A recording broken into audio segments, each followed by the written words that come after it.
Assalamualaikum warahmatullahi wabarakatuh. Alhamdulillahirrabbilalamin. Asyhadu an la ilaha illallah wa asyhadu anna Muhammadar Rasulullah. Raditu billahi rabbah wa bil islami dina wa bi Muhammadin nabiyya wa rasula. Rabbi syrah li sadri wa yassir li amri wa hlul 'uqdatam min lisani yafqahu qawli.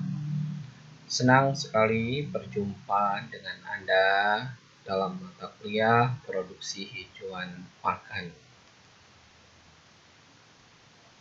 Nah, apa itu pengertian hijauan pakan? Hijauan pakan ternak. Hijauan pakan ternak adalah semua bentuk bahan pakan berasal dari tanaman atau rumput termasuk leguminosa, baik yang belum dipotong maupun yang dipotong dari lahan dalam keadaan segar. Itu dikenal dengan hijauan pakan. Ya. Ada pendapat dari Bapak Rekso Hadipojo, hijauan pakan adalah segala bahan makanan yang tergolong pakan kasar yang berasal dari pemanenan bagian vegetatif tanaman yang berupa bagian hijau yang meliputi daun, batang, kemungkinan juga ya sedikit bercampur bagian generatifnya, utamanya sebagai sumber makanan ternak ruminansia. Pada saat ini hijauan itu ya tidak hanya yang berwarna hijau. Kalau dulu ya sekarang lebih berkembang lagi karena dengan kondisi keadaan di mana kita tahu ya ternak itu membutuhkan pakan di dalam kehidupannya. Para ahli ataupun manusia berupaya semaksimal mungkin. Yang jelas itu adalah pengertiannya adalah sebagai sumber serat ya, selulosa yang memang dibutuhkan oleh ternak ruminansia. Pada saat ini juga banyak dikembangkan. Kalau di daerah kita itu di Sumatera ya, terutama di Bengkulu itu sudah mulai menggunakan sawit ya, baik daun sawitnya, kemudian pelepah sawitnya yang dicoper dan digunakan sebagai sumber hijauan pakan ternak. Yang jelas kategorinya adalah sumber serat ya yang bisa dimanfaatkan oleh ternak, terutama ternak ruminansia. Anda sudah tahu apa itu ruminansia ya tentunya. Ruminansia bisa ruminansia atau ternak besar yang dikenal dengan sapi ya. Kemudian ada yang ternak kecil yang terdiri dari domba, kambing, dan lain-lain. Nah, menurut Siregar ya, hijauan diartikan sebagai pakan yang mengandung serat kasar atau bahan yang tak tercerna relatif tinggi. Ya, ini sumber serat kasar. Kalau ada pertanyaan seperti ini, bisa nggak Pak sapi itu dia makan kertas misalnya? Kita lihat di beberapa tempat pembuangan sampah ya, TPS yang besar itu banyak ternak ya, yang digembalakan di situ. Mungkin ya secara tidak langsung ya mereka belum tahu bagaimana membuat pakan yang bagus. Akhirnya mereka mengembalakan di sekitar tempat pembuangan sampah dan itu beresiko tinggi tercemarnya logam berat. Kembali ke pertanyaan tadi, apakah sapi itu bisa dikasih pakan kertas? Dalam artian kertas itu juga sumber serat ya. Bisa-bisa saja, tetapi ya mungkin kecernaannya tidak terlalu besar ya. Seperti juga batang sawit misalnya. Itu karena sudah tinggi kandungan ligninnya atau lignoselulosa kalau dia bergabung dengan selulose ya. Jadi ikatan ini sangat susah sekali dicerna atau dipecahkan oleh ternak ruminansia, walaupun di dalam rumen itu banyak sekali ininya ya, mikrobanya. Ya, dia butuh waktu untuk mencerna itu. Nah, oleh karena itu kita mencari alternatif ya, hijauan yang lebih memungkinkan atau dimungkinkan ternak itu bisa mencerna itu atau dicerna oleh ternak itu dengan baik. Ya. Kemudian lebih lanjut dijelaskan bahwa ternak ruminansia membutuhkan sejumlah serat kasar ya dalam ransumnya agar proses pencernaan berjalan secara lancar dan optimal. Sumber utama dari serat kasar itu adalah hijauan tadi. Jadi yang namanya ruminansia itu makanannya itu adalah sumber serat dalam bentuk ya, misalnya hijauan. Hijauan seperti apa, Pak? Misalnya pertanyaan seperti itu. Ya bisa dari jenis rumput-rumputan. Bisa jenisnya leguminosa. Leguminosa itu nanti bisa dalam leguminosa pohon ataupun leguminosa yang merambat. Bisa dalam bentuk browse. Browse itu atau dikenal di daerah Jawa itu dengan rambanan. Misal yang jenis rambanan itu ada daun waru, hibiscus tiliaceus ya. Ada mungkin bunga sepatu ya. Kalau di Bengkulu itu apa ya? Ya hibiscus rosasinensis ya kalau bahasa ininya, bahasa latinnya. Nah ini semua adalah sumber pakan termasuk daun nangka ya. Bahasa latinnya Artocarpus ya, integra. Ada keluih juga. Ada juga mungkin daunnya macam-macam daun ya, mungkin daun mangga itu termasuk, terus daun pisang, daun pepaya itu juga termasuk rambanan. Apakah bisa diberikan kepada ternak? Ya, bisa. Ternak ruminansia maksudnya itu bisa, selama dia tidak terlalu banyak mengandung anti nutrisi atau senyawa yang beracun.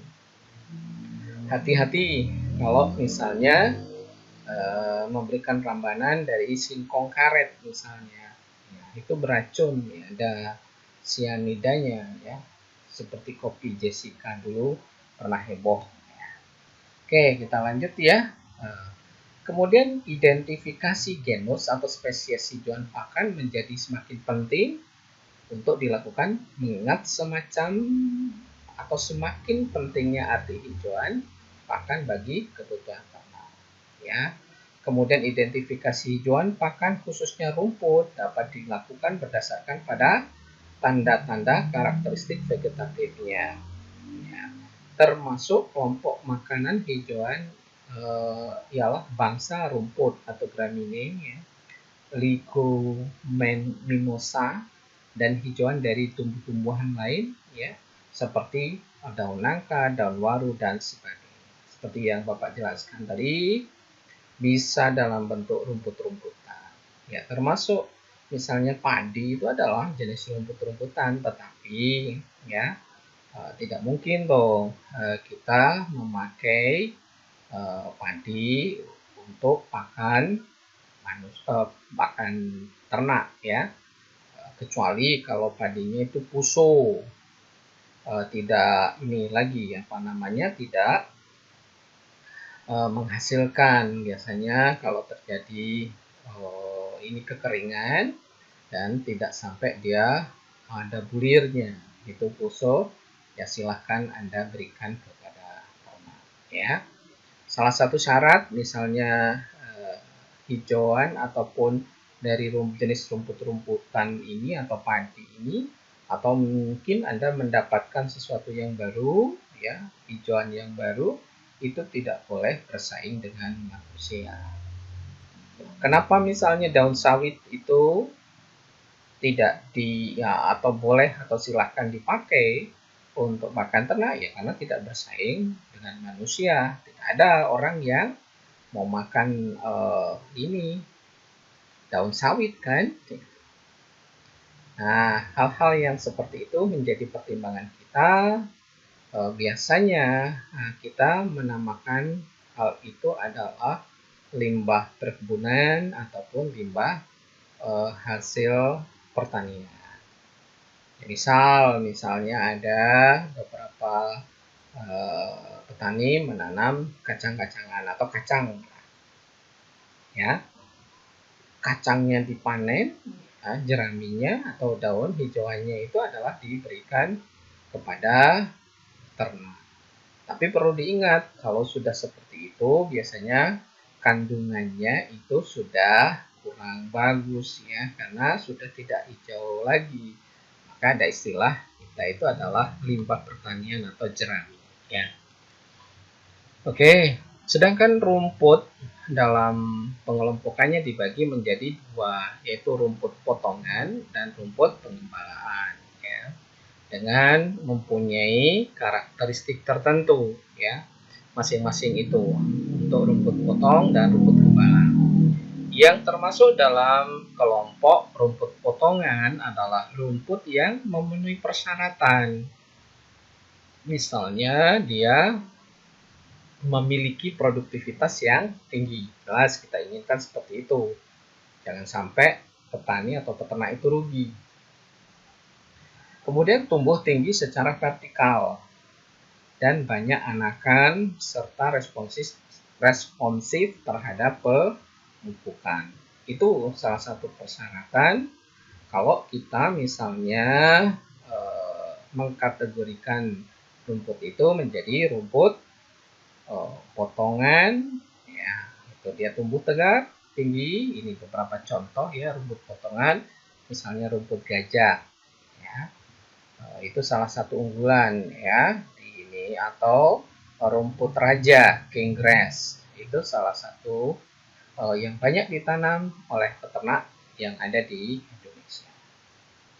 Oke, termasuk kelompok ini antara lain ini digambarkan adalah Penicetum purpureum ya, rumput gajah, Panicum maximum ya, Euclaina mexicana, Staria spatulata, Panicum coloratum, Sudan grass. Nah, kenapa kita harus tahu? Anda sudah harus mengenal ya penamaan rumput jenis rumput-rumputan atau jenis tanaman lain ya, karena kalau kita lihat sekilas itu ya sama saja, rumput ya rumput gitu.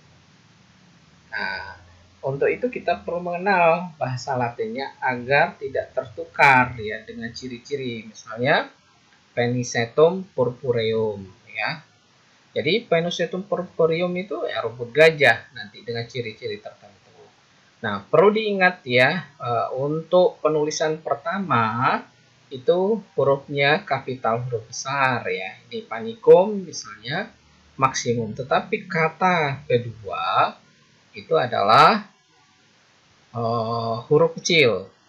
Kemudian ditulis dengan italik atau cetak miring. Nah, itu sudah kesepakatan internasional.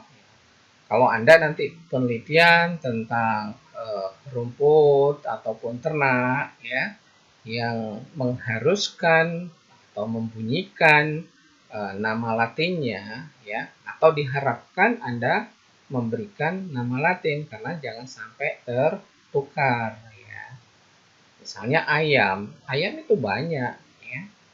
Ada ayam kampung, ada ayam broiler. Nanti harus disebutkan itu strainnya strain apa ya.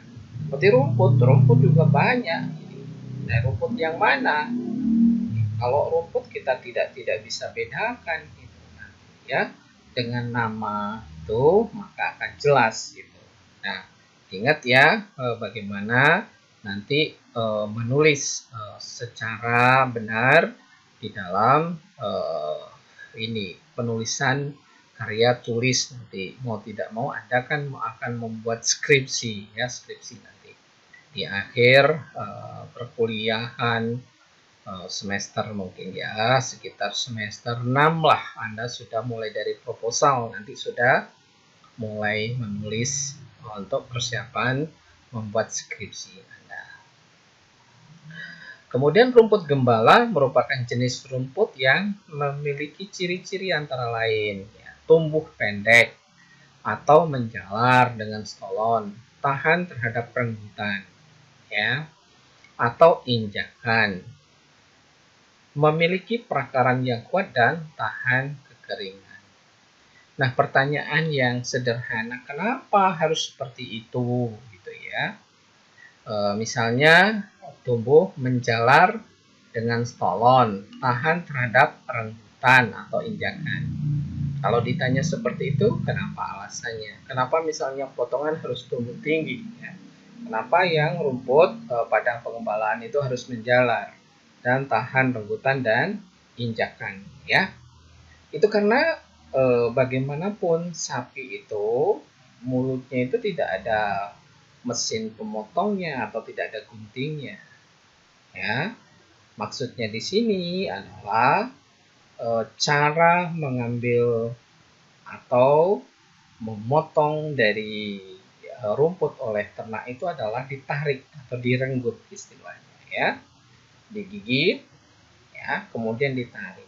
Nah, kalau tidak atau rumput tersebut tidak mempunyai perakaran yang kuat ya, dipastikan itu akan tercabut semuanya.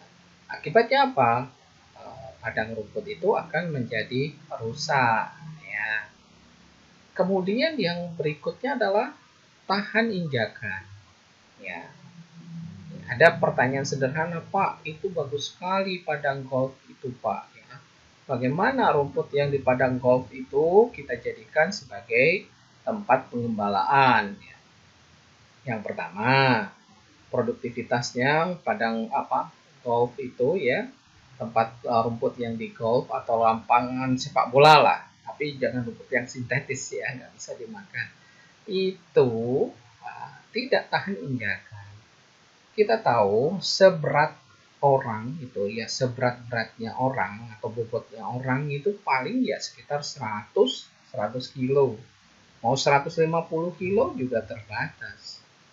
Tetapi kalau misalnya ternak atau sapi itu bisa mencapai 1 ton itu ya. Bandingkan misalnya seberat-beratnya orang atau manusia paling ya sekitar 100. Tapi sapi itu bisa lebih, juga ada yang lebih dari 1 ton.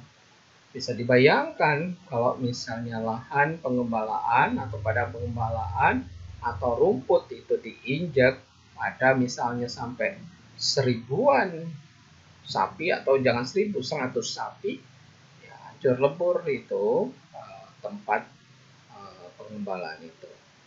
Nah, contoh yang paling gampang, kalau Anda melihat lapangan sepak bola di kampung atau di kelurahan, yang sompel, yang sering sulak tidak ada rumputnya itu adalah biasanya di bagian kiper.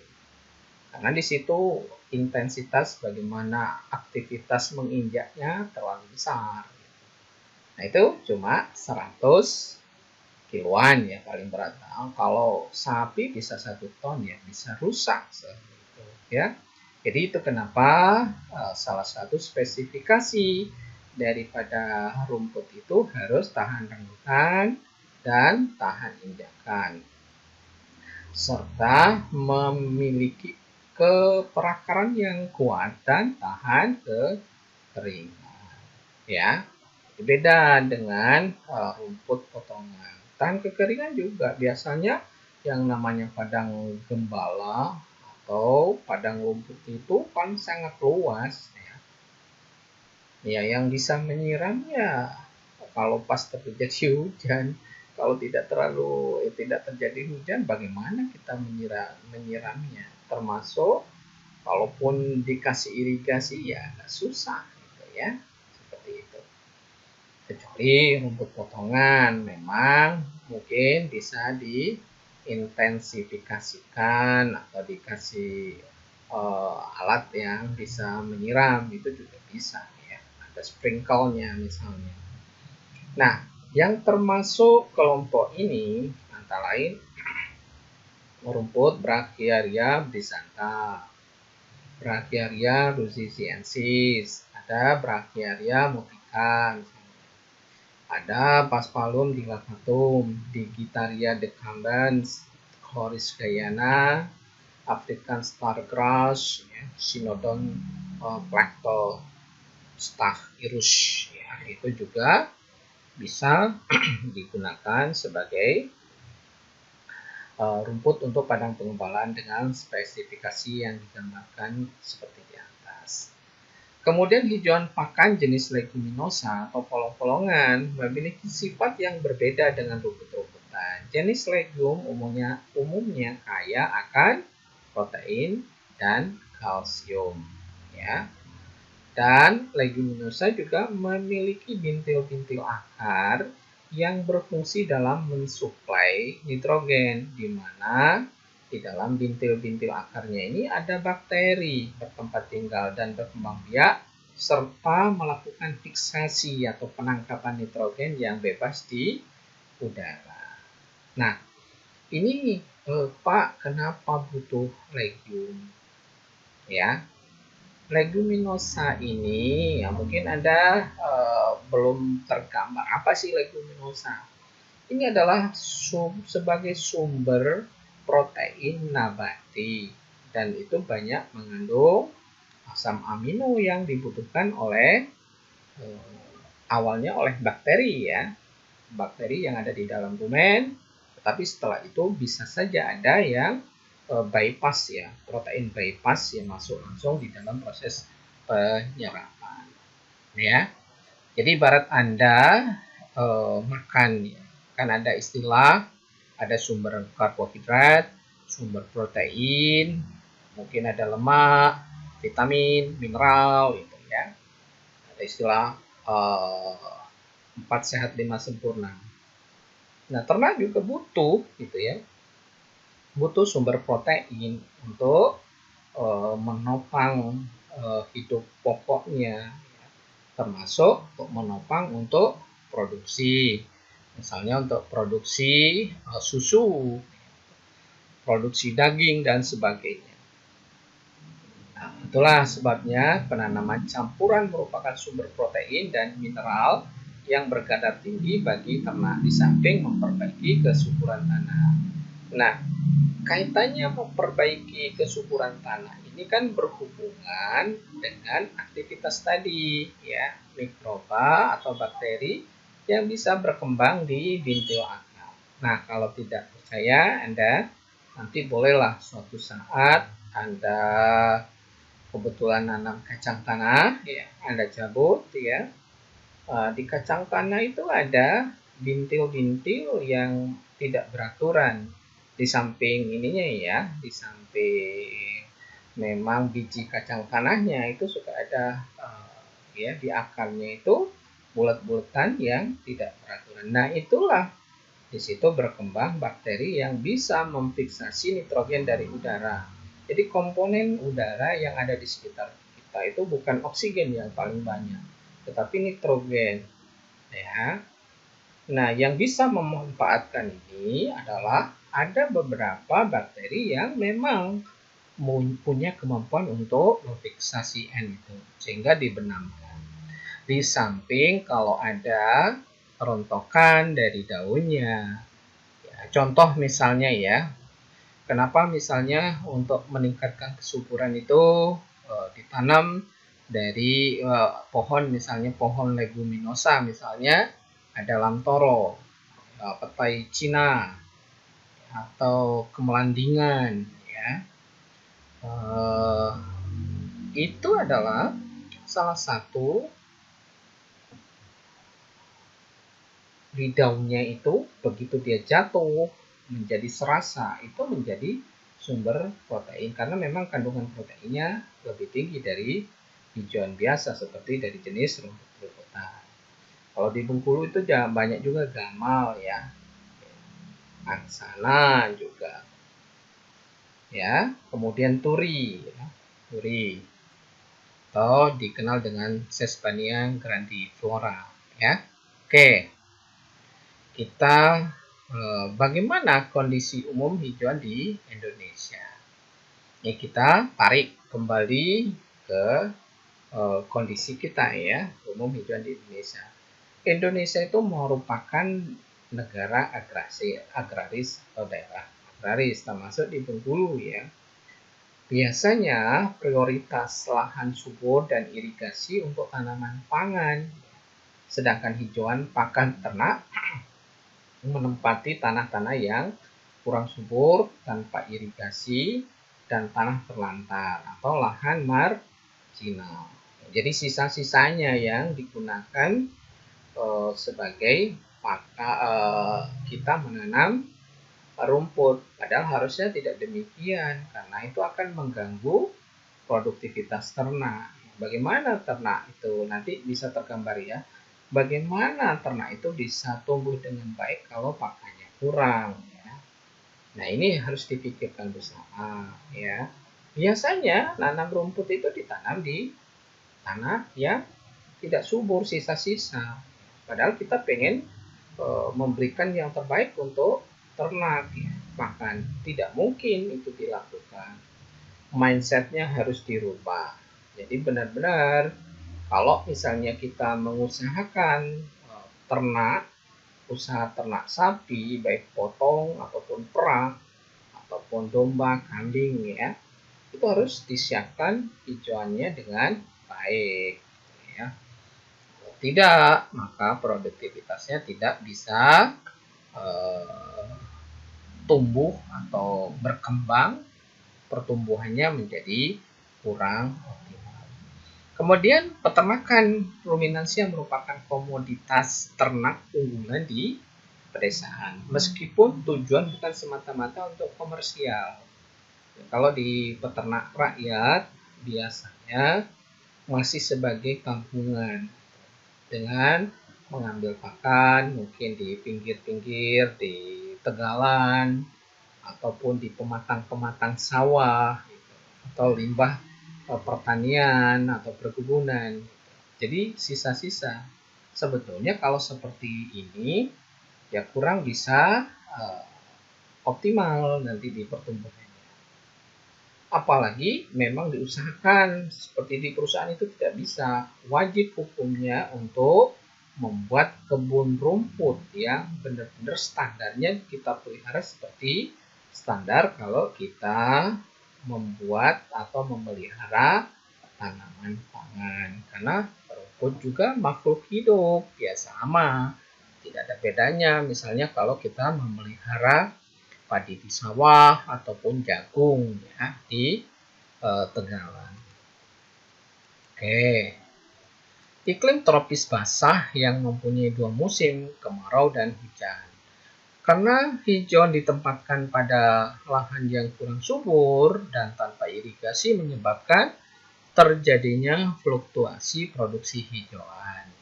Musim hujan produksi hijauan berlebih ya, musim kemarau produksi hijauan berkurang, dan bahkan kesulitan petani atau peternak itu sampai berkilo-kilo untuk mencari pakan untuk ternak.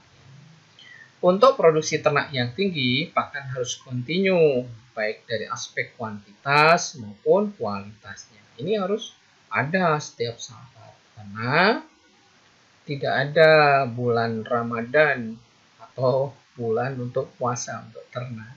Karena tujuannya adalah kita pelihara ternak itu untuk mendapatkan produksi baik daging, susu ataupun yang lain ya. Itu yang harus dipikirkan. Kemudian ada teknologi, insya Allah kita ajarkan ke Anda di dalam produksi hijauan ini ya. Bagaimana mengawetkan hijauan itu saat berlebih untuk diberikan pada saat kekurangan atau masa paceklik. Ini salah satu contoh ya, ini di perkebunan jati ya, pohon atau hutan jati. Bagaimana kondisi di musim kemarau untuk mengurangi atau terbatasnya air, biasanya pohon jati itu mempunyai aktivitas menggugurkan daun-daunnya, ya, itu pada musim kemarau. Biasanya untuk mengurangi ini penguapannya. Lahan di bawah tegakan pohon hutan merupakan sumber hijauan pada saat musim penghujan, akan tetapi saat kemarau seperti terlihat pada gambar yang ditayangkan. Ya, kemudian ini yang di daerah Nusa Tenggara Timur yang banyak padang pengembalaannya. Semua itu merontokkan ini adalah kedondong agar ya, tidak ada buahnya. Nah, ini pada musim penghujan ini akan menjadi hijau semua. Tapi musim kemarau kondisinya seperti ini, ya. Situasi padang rumput di Nusa Tenggara Timur saat musim kemarau bukan hanya rumput yang mati, tetapi pada leguminosa pohon juga tidak mampu memproduksi hijau. Nah, ini musim kemarau. Bisa Anda lihat apa yang bisa dimakan oleh sapi.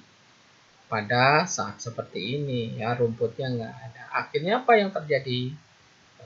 Dia pamer tulang nih, ya. Tidak seperti aderai. Nah, ini pamer tulang, bukan pamer daging. Terlihat bahwa ini bagiannya mencekung. Ini kondisi yang sering terjadi di musim kemarau karena memang tidak ada yang bisa dimakan. Kalau toh ada, rumputnya sudah mulai kering dan kualitasnya sangat rendah. Nah, ini kalau perusahaan atau Anda serius mengelola usaha ternak ruminansia, tidak boleh terjadi seperti ini, ya. Jadi pada musim kemarau sapi menjadi kurus karena keterbatasan produksi hijauan pakan. Ini contoh yang lain ya. Nih, coba lihat, perhatikan, hampir semua itu adalah pamer tulang saat musim kemarau, menjadikan kerugian bagi peternak. Padahal misalnya pada musim kemarau itu pas banyak dibutuhkan ternak, misalnya kebetulan pas musim Idul Adha misal ya. Nah, ini pasti harganya ya tidak akan mahal, tidak akan mendapat keuntungan yang tinggi karena memang tidak ada dagingnya, cuma tulang belulang yang ada ya. Nanti karkasnya, ada istilah karkas. Karkasnya itu sangat minimal atau tidak seperti yang kita harapkan. Nah, ini pada lahan dekat sumber air, produksi hijauan tidak dipengaruhi musim. Idealnya ya kalau kita ada sumber air itu bisa kita tanam ya, di samping tanaman pangan itu adalah hijauan pakan ternak. Karena harus bisa sinergi, tidak bisa yang namanya hijauan atau tanaman itu tumbuh optimal itu tanpa keberadaan air. Ya. Ini contoh sesuatu hal yang sangat gradatif sekali. Ini yang di dekat air ini lihat hijau. Kalau di Jawa ngomongnya hijau royo-royo, ya, hijau. Tapi coba di bukit atau di perbukitan yang di depan ini ya, cuma beberapa pohon tertentu yang bisa tumbuh, rumputnya sudah tidak ada. Nah, ini kalau didekati seperti ini, ya, ini tidak bisa atau kurang baik diberikan pada ternak ya, karena kalau sudah kering itu biasanya tingkat ligninnya atau kandungan ligninnya termasuk silikatnya itu sangat tinggi. Oleh karena itu ya tidak bagus ya untuk diberikan kepada ternak. TT merupakan salah satu provinsi gudang ternak, namun pada saat kemarau merupakan situasi yang merugikan bagi peternak. Disinilah teknologi hijauan perlu diaplikasikan. Nanti kita ajarkan Anda bagaimana cara pengawetan hijauan pakan ternak baik secara kering ataupun basah sehingga kualitasnya bisa dipertahankan. Nih, beda halnya pada saat awal musim hujan, hijauan mulai tersedia bagi ternak. Jadi sangat kontras sekali. Walaupun sama sama tempatnya ini pada awal musim penghujan, sapi atau ternak ruminansia sudah mulai leluasa dia atau mendapatkan hijauan yang baik. Ya. Nih ya, beda dengan tadi ya. Ini coba dia tidak pamer tulang lagi, sudah seperti aderai. Udah isinya daging semua. Nah, kalau Anda memilih sapi ya seperti ini, baik untuk korban ataupun untuk akikah atau untuk kepentingan lain ya, diharapkan seperti ini. Ya. Insya Allah sumber karkasnya pasti banyak ini, tinggi, ya, persentase karkasnya tinggi. Saat musim hujan, di mana produksi hijauan bukan merupakan pembatas, maka produksi ternak mulai. Ini beberapa rumput yang bisa pada saat musim hujan, rumput potongan sangat baik, pertumbuhannya sangat cepat. Nah, ini kan harus didukung lahan atau tanah yang baik, bukan tanah yang marginal tadi, yang unsur haranya sangat rendah. Dia harus didukung. Nah, ini contohnya ya, bisa lebih tinggi dari orang ya, kalau misalnya ditanam di tempat yang tanahnya bagus. Dan ini bisa menjadikan penghasilan yang sangat tinggi, terutama di Jawa ya, yang sentra peternakan sapi perah. Ya.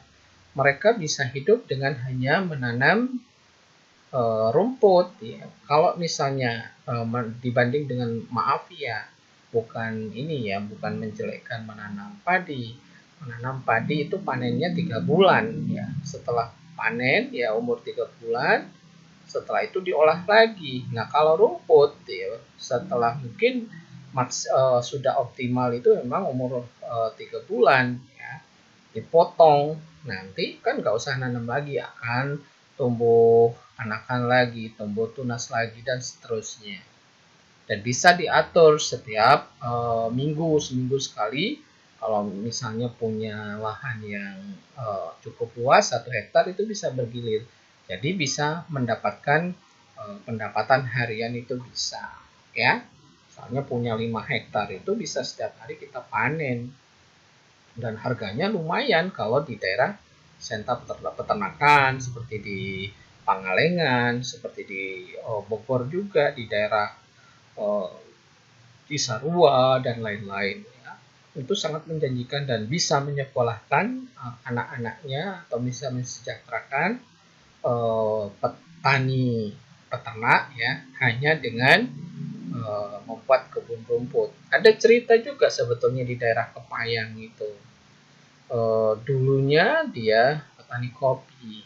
Setelah belajar ke Jawa ada pelatihan itu, tiba-tiba kebun kopinya ditebang semua. Orang atau masyarakat di sekitarnya, tetangganya bingung, oh, kenapa ini kok bisa terjadi seperti itu gitu. Pulang dari pelatihan apa kena sambet atau kesapo kata orang di Bengkulu, kok dia kebun kebun kopinya kok ditebangi. Yang lebih mengherankan lagi, kebun kopinya ditebangi diganti dengan tanam rumput. Tambah heran lagi itu tetangganya. Setelah beberapa bulan dia tahu ya, melihat ternyata dia sudah punya sesuatu ide yang sudah diambil dari pelatihan di Jawa itu. Dia usahanya dibuat usaha ternak yang secara intensif ya, secara profesional, dia serius gitu. Ya, mulai dari 3 ekor sampai dia punya puluhan ekor, sampai dia sukses. Bahkan beliau cerita ya, nggak usah disebut nama, dia jadi pegawai negeri itu gara-gara dari ternak itulah gitu ya. Jadi hal-hal yang semacam itu perlu dipikirkan. Padahal di daerah kita itu sangat potensial, ya. Ibaratnya kebun rumput itu, ya insya Allah asal kita rawat, ya itu akan menghasilkan rumput yang bagus, ya. Kita masih besar peluangnya untuk usaha di bidang peternakan dan perputaran modalnya itu sangat cepat, ya. Sapi, kambing, domba dan seterusnya. Dan belum ada cerita yang namanya ternak atau daging, ya, itu turun. Kan ada yang bilang emas itu nggak pernah turun. Bisa, emas itu ada masanya bisa turun. Kalau daging nggak pernah turun. Tapi kalau Mas Jawa lain lagi ceritanya, ya. Oke, ini rumput potongan yang ideal untuk diawetkan. Nah ini ya yang Bapak ceritakan tadi. Kalau punya misalnya ratusan atau ribuan seperti ini nggak mungkin kalau tidak disiapkan eh, kebun, ya, atau tempat kita memproduksi hijauan pakan, ya, itu akan kesulitan nanti. Dengan model pemeliharaan singkat dalam feedlot, feedlot ini adalah penggemukan, maka kontinuitas hijauan merupakan faktor yang perlu dipertimbangkan. Untuk itu, teknologi pengawetan merupakan solusinya. Nah, ilustrasi, ya, hubungan antara musim dan kebutuhan ternak, ya, itu akan terlihat ini, ya. Kenapa kita perlu lakukan pengawetan? Ini musim penghujan produksinya tinggi, tetapi pada saat musim kemarau itu sangat rendah dan bahkan sangat kurang. Kita menginginkan produksinya walaupun tidak setinggi seperti ini, tetapi misalnya datar kayak gini, tapi produksinya masih mencukupi untuk ternaknya. Nah ini yang kita harapkan, jangan sampai turun seperti ini. Ini kan sudah kekurangan, bisa terjadi paceklik ini yang menimbulkan tadi tidak bisa menopang pertumbuhan ternak yang kita pelihara. Mungkin cukup sekian dulu, ya. Terima kasih, tetap semangat Anda. Salam untuk keluarga di rumah, mudah-mudahan kita selalu diberikan kesehatan. Nasrum minallah fatul karib. Wassalamualaikum warahmatullahi